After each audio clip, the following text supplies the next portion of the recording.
Hello, everyone.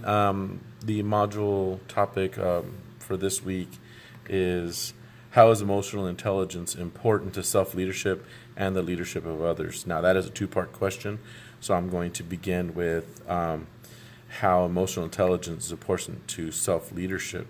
Now, in the text, I lost my place.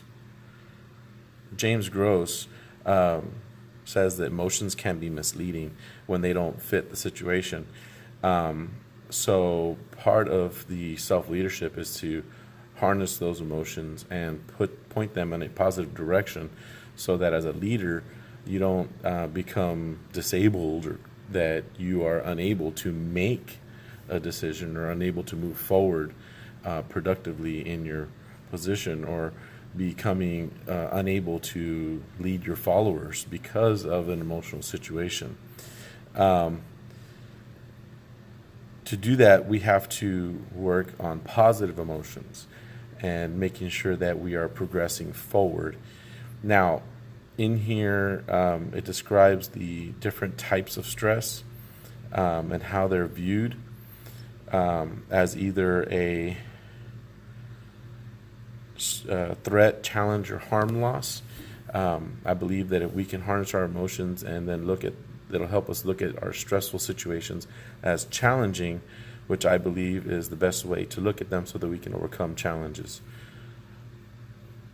Now, this is important to self-leadership because we want to be with our holistic approach, wanting to make sure that we are, mind, body, and soul, improving as a leader.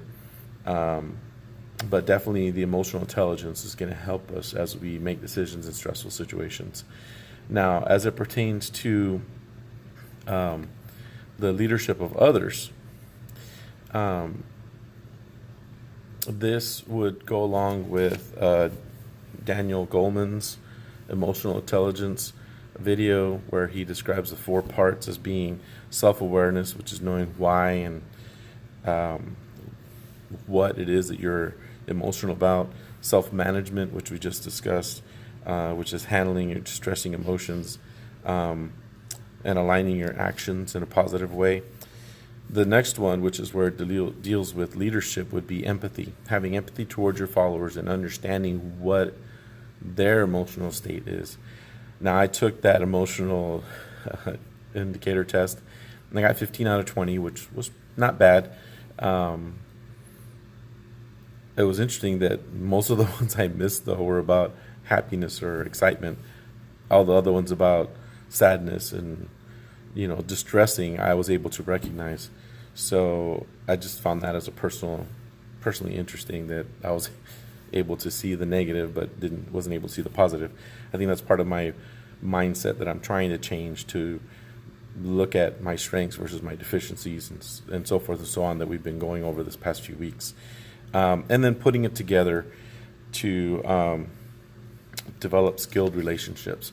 And that's where, again, it aligns with the leadership of others. Now, in continuing,